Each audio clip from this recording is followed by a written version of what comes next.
बिस्मिल्लाहिर्रहमानिर्रहीम। अस्सलाम वालेकुम स्टूडेंट्स। आज हम क्लास 7 की साइंस स्टार्ट करने वाले हैं। इसका chapter number 4 environment and feeding relationship. माहौल और इसका जो फीडिंग रिलेशनशिप, आपस में जानदार जो हैं वो कैसे फीड करते हैं, उनके रिलेशनशिप के बारे में आज हम यहाँ इस चैप्टर में पढ़ेंगे। हमें पता है कि जो इन्वायरमेंट है ना, इन्वायरमेंट के अंदर जो ऑर्गेनिज़म है वो इसमें लिविंग भी होते हैं और नॉन लिविंग थिंग्स भी होती हैं। और जो लिविंग और नॉन लिविंग का एक दूसरे की ज़िंदगी के ऊपर, मतलब कि इनका एक दूसरे के ऊपर बहुत ज़्यादा इफेक्ट होता है। हम जो है इसके अंदर, जैसे कि हम इकोसिस्टम कहते हैं, तो इकोसिस्टम की हमारे पास जो इसकी डेफिनेशन बनती है कि a system form by interacting of living organism और non living things in an environment is called ecosystem. मतलब ये हम ये कह सकते हैं कि इसमें जो लिविंग ऑर्गेनिज्म है एंड नॉन लिविंग थिंग्स हैं वो एक दूसरे के साथ इंटरेक्ट है, इनका आपस में एक ताल्लुक़ है, तो इसको हम क्या कहते हैं, इकोसिस्टम। तो इकोसिस्टम जो है वो एक बहुत बड़ा, लाइक जैसे कि हम डेजर्ट है और स्मॉल भी होते हैं, जैसे कि डिकाइंग लॉग से मुराद दिया जाती है कि जिसमें हमारे पास एक ईंट है और उस ईंट के नीचे जो है वो अगर बहुत सारे जो जानवर हैं या कुछ भी, कोई थोड़ी सी जगह जहाँ पे वो आपस में एक कम्युनिटी, एक मतलब कि बना के बैठे हुए हैं, तो उसको हम क्या कहेंगे, स्मॉल इकोसिस्टम कह सकते हैं। डेजर्ट के अंदर सी शोर, river, mountain, ocean, grassland and rain forest जो है ये इकोसिस्टम इसमें शामिल है। इकोसिस्टम के 2 पार्ट्स हैं, एक तो इसमें आ जाता है हमारे पास बायोटिक और दूसरा आता है एबायोटिक। बायोटिक में तमाम जो है वो लिविंग ऑर्गेनिज्म आते हैं, जैसे कि प्लांट, एनिमल्स और उसके अलावा माइक्रो ऑर्गेनिज्म वगैरह आ जाते हैं। और एबायोटिक में जो है वो हमारे पास क्या आता है, टेम्परेचर, लाइट, एयर, ह्यूमिडिटी, ये सारी चीज़ें जो हैं एबायोटिक का पार्ट है। उसके बाद में हमारे पास जो कह लें कि कहते हैं organism of the same kind living and reproducing the particular area, उसे हम क्या कहते हैं, पॉपुलेशन। और तमाम जो पॉपुलेशन है डिफरेंट ऑर्गेनिज्म की जो इकट्ठी रहती हैं उन्हें हम क्या कहते हैं, कम्युनिटी कहते हैं। एक कम्युनिटी बनाकर रहती हैं और इनका जो है आपस में air, water, soil, sunlight and temperature, ये क्या है, नॉन लिविंग कंपोनेंट है और abiotic part of the ecosystem है। आगे हमारे पास हैबिटेट आ जाता है। हैबिटेट का मतलब बेटा ये होता है कि मस्कन, मतलब कि रहने की जगह, जहाँ पर जो जानदार हैं, जो जानवर हैं रहते हैं और आसानी से वहाँ पर रिप्रोड्यूस कर लेते हैं, उसे हम क्या कहते हैं, हैबिटेट। मतलब कि द प्लेस वेयर एनिमल और प्लांट लिव एंड रिप्रोड्यूस, जहाँ पर रहते हैं और अपनी नस्ल को आगे बढ़ाते हैं, रिप्रोड्यूस करते हैं, उसे हम क्या कहते हैं, हैबिटेट। ठीक है। Habitat provide the things and organism, जहाँ पर उन्हें किसकी ज़रूरत होती है, फूड की, वाटर की, शेल्टर की एंड ईटीसी। और इसी तरीके से बहुत सारे जो पॉपुलेशंस हैं वो इकट्ठी भी रह रही होती हैं। अब यहाँ पर कुछ जो हमारे पास हैबिटेट्स हैं वो डिफरेंट्स भी हैं। अगर हम देखते हैं कि यहाँ पर ग्रासलैंड हैबिटेट है, तो ग्रासलैंड जो है ये क्या है, ग्रासी, विंडी और पार्शली ड्राई एरिया है। ठीक है। इस एरिया के अंदर receive the medium amount of rain, मतलब कि यहाँ पर मीडियम रेंज में जो है वो रेन फॉल होती है, बारिश होती है। और यहाँ पर जो सॉइल है ये ज़्यादा फर्टाइल है, मतलब कि ज़मीन बहुत ज़रखेज़ है। यहाँ पर हर किस्म की रिप्रोड्यूस कर सकते हैं, हम प्लांट्स को प्रोडक्ट हासिल कर सकते हैं।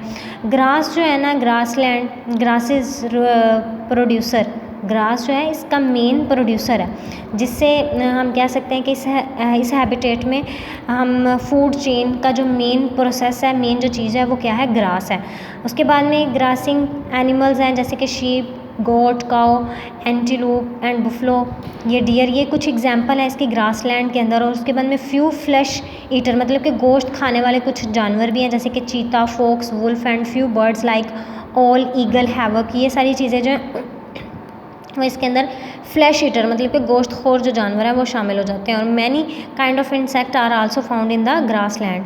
उसके बाद हमारे पास पॉन्ड हैबिटेट, मतलब कि पानी के अंदर, ये तालाब के अंदर की जो हैबिटेट है, यहाँ पर रहने वाले जो जानदार हैं, ये एक्वेटिक हैबिटेट है, जो कि plant like algae, duckweed, water lily, ये जो है ये पानी के अंदर पाए जाते हैं। और एनिमल जैसे कि fish, pond skater, wolf, spider, snail, frog and microscopic organism also found in the pond habitat. उसके बाद में हमारे पास डेजर्ट हैबिटेट आ जाती है। डेजर्ट जो है ये बहुत खुश्क एरिया होते हैं, ये ड्राइस्ट लैंड होते हैं, यहाँ पर जो है पानी और बारिश बहुत कम होती है, इसलिए हमारे पास जो रेन वाटर है वो जल्दी से ज़मीन के अंदर जो है वो चला जाता है, और प्लांट और एनिमल्स के अंदर एक ऐसी अडेप्टेशंस होती हैं कि वो वहाँ पर सर्वाइव कर सकते हैं। जैसे कि यहाँ पर एग्जांपल जो है वो कैक्टी की है, यूफोर्बिया। ये प्लांट्स हैं, lizard, snake, kangaroo, rat, camel are found in the desert habitat.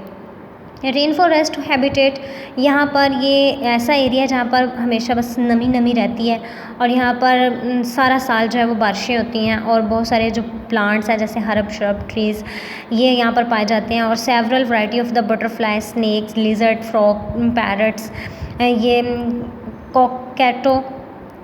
कोकैटोस, humming birds, cats and jaguars are also found in these habitat. उसके बाद में हमारे पास कुछ फैक्टर्स हैं जो हैबिटेट्स को चेंज करते हैं, और इनकी हैबिटेट मतलब कि वहाँ पर रहने वाले जो जानदार हैं उनकी हैबिटेट के अंदर काफ़ी ज़्यादा अफेक्ट करते हैं। जैसे कि सनलाइट है, सनलाइट जो है ये एनर्जी का बेसिक सोर्स है ज़मीन के ऊपर, लेकिन प्लांट जो है वो इसको यूज़ करते हैं, और ज़मीन के ऊपर मौजूद जितने भी जानदार हैं वो तमाम के तमाम डायरेक्टली या इनडायरेक्टली ग्रीन प्लांट के ऊपर ही डिपेंड करते हैं। और उसके बाद में ये also need the light for survival. Light intensity जो है ये भी number of plant in habitat के ऊपर बहुत ज़्यादा इफेक्ट करती है। Decrease in number plant result in the, जैसे नंबर ऑफ प्लांट्स के अंदर मतलब कि प्लांट्स की तादाद में अगर कमी आती है तो एनिमल्स की तादाद में, एनिमल्स का जो है वो हैबिटेट वहाँ पर जो मौजूद है उसके अंदर भी वो कमी आएगी। इसी तरीके से टेम्परेचर बहुत ज़्यादा अफेक्ट करता है हैबिटेट पर, तो इसके ऊपर एक्स्ट्रा ऑर्डिनरी अगर टेम्परेचर जो है वो फॉल हो जाए तो तब भी डिस्टर्ब हो जाती है habitat. For example warm water, अगर गर्म पानी है तो contain the less oxygen, what happen, क्या होगा, aquatic animal in the water is let get voter, बहुत ज़्यादा गर्म हो जाएगी। तो वाटर जो है ये ज़िंदगी के लिए बहुत ज़रूरी है। उसके बाद में बहुत सारे ऑर्गेनिज्म जो हैं वो यहाँ पर पाए जाते हैं। Availability of the water in habitat can greatly जो इन्फ्लुएंस इट्स ऑर्गेनिज्म, पानी की जो अवेलेबिलिटी है मतलब कि वो कितनी मिकदार में मिल रहा है वो भी बहुत ज़्यादा अफेक्ट करता है। माइग्रेशन, जानदार जो हैं वो एक जगह से दूसरी जगह माइग्रेट कर जाते हैं, वो अपनी size of population of a habitat, मतलब कि कुछ जो जानदार होते हैं वो एक एरिया से दूसरे एरिया की तरफ मूव कर जाते हैं, तब भी हैबिटेट में बहुत ज़्यादा फ़र्क आता है। इसी तरीके से यहाँ पर कुछ है नेचुरल डिज़ास्टर्स हैं। नेचुरल डिज़ास्टर में सबसे पहले ट्रफ, कहत, फ्लड, सैलाब, अर्थक्वेक आ जाता है, ज़लज़ले वगैरह आ जाते हैं। जैसे ही ड्राफ्ट आता है मतलब कि कहत साली मतलब कि बारिश नहीं हुई काफ़ी अरसे तक, तो हमारे जो पॉन्ड्स एंड स्ट्रीम जो है वो ड्राई अप हो जाते हैं। तो इस तरीके से मोस्ट पॉन्ड प्लांट जो है वो मर जाते हैं और एनिमल्स डाई।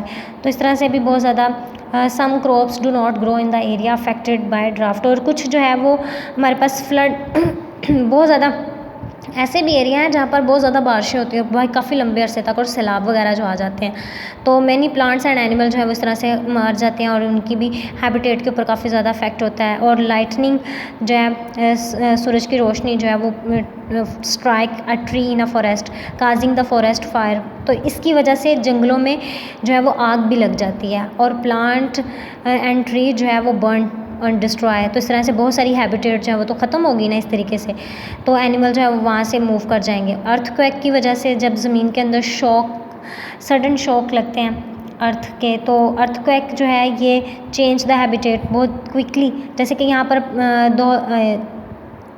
अक्टूबर 8, 2005 के अंदर मैसिव अर्थक्वेक आया था, तो इन्होंने wide separate area across the Pakistan, तो तकरीबन 70,000 पीपल जो थे वो अपनी ज़िंदगियाँ ख़त्म कर चुके थे, लॉस्ट देयर लाइव्स, और a large number of the animal and plant were also destroyed. ठीक है, अच्छा बेटा आप लोगों ने इतना अच्छे तरीके से करना है। उसके बाद में हम यहाँ पे वर्कशीट को देख लेते हैं। वर्कशीट के अंदर भी आपके पास क्या आ जाता है कि जो हमारे पास है sunlight energy enter in the ecosystem through, किसके ज़रिए एंटर होता है, प्लांट्स के ज़रिए, क्योंकि प्लांट इसको यूज़ करते हैं। उसके बाद में organism that make their own food, जो अपना खुद बना सकते हैं खुराक, को क्या कहलाते हैं, प्रोड्यूसर। बैक्टीरिया एंड फंजाई क्या है, डिकम्पोजर हैं, क्योंकि ये ब्रेक डाउन करते हैं। Which one is the producer in an ecosystem, ecosystem के अंदर जो प्रोड्यूसर है वो कौन है, प्लांट्स हैं। Which organism have maximum amount of energy in a food chain, food chain के अंदर जो मैक्सिमम एनर्जी है वो कौन ऐड करता है, प्राइमरी कंज्यूमर। उसके बाद में प्रोड्यूसर। उसके बाद में व्हाट इज़ हैबिटेट, मतलब कि अभी हमने यहाँ पर सारी हैबिटेट के बारे में इसको रीड आउट किया, आपने इसकी कुछ जो है वो काइंड्स भी डिस्क्राइब करनी है अच्छे तरीके से, और अपना बहुत सारा ख्याल रखना है, और अल्लाह हाफिज़।